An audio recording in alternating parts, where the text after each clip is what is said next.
Vous réalisez un vin rouge d'Anjou-Saumur. Bravo! Mais savez-vous que ce type de vin requiert certaines règles à respecter pour en tirer tout son potentiel? Voici alors 3 process permettant de faire de vos raisins les meilleurs des vins.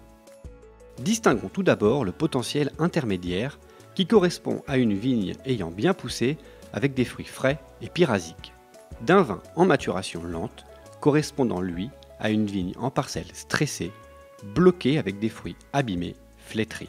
Le premier cas vous permettra de faire un vin de garde ou un vin de printemps. Pour le second, ce sera seulement un vin de printemps. Pas le choix. Pour définir la date de la récolte, rien de plus simple. Les raisins récoltés au potentiel intermédiaire ont des tanins agressifs et soyeux. Les raisins récoltés en maturation lente ont des tanins secs. Voilà, vous êtes prêts à récolter. La vendange devra être réalisée par une température extérieure de moins de 20 degrés. Suit alors l'éraflage. Pour les vins de garde en potentiel intermédiaire, les raisins vont ensuite dans la cuve, avec sulfitage ou non. Pour les vins de printemps du profil intermédiaire et maturation lente, 2 possibilités s'offrent à vous. Soit les baies vont dans les cuves avec ajout de sulfitage ou non, soit une thermo est réalisée en chauffant jusqu'à 70 ou 80 degrés la cuve. Dans ce cas, le pressurage se fait à suivre. En potentiel intermédiaire, lors de la phase de macération, des remontages doivent être faits en fonction des dégustations journalières. Attention, la moitié du volume de la cuve doit être relevée 2 fois par jour pendant 4 jours, puis la moitié du volume de la cuve 1 fois par jour pendant 2 jours, selon la dégustation. Vous avez compris ? Il est possible de micro-oxygéner et ajouter des morceaux de bois œnologiques à cette étape.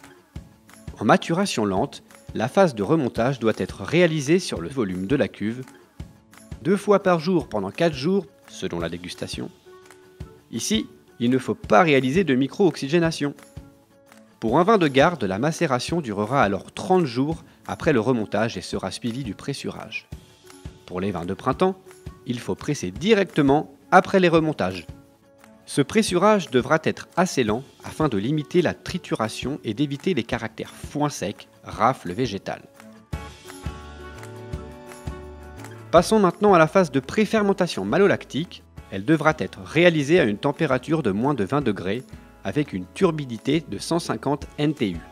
Cette phase pourra s'accompagner d'une nouvelle micro-oxygénation pour le potentiel intermédiaire afin d'arrondir et de rendre soyeux et doux les tanins.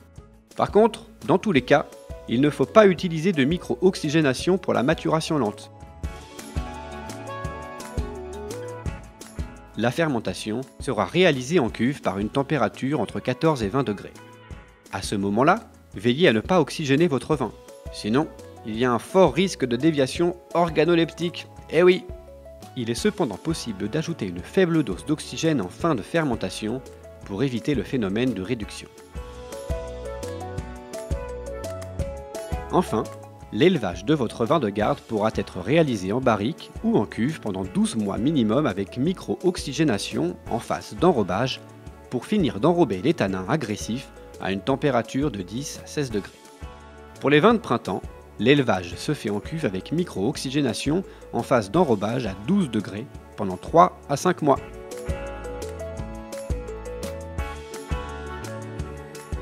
Voilà, votre vin est prêt à être embouteillé et vendu pour le plus grand plaisir des consommateurs qui retrouveront dans ses arômes les attentes que l'on peut avoir d'un vin rouge Anjou-Saumur.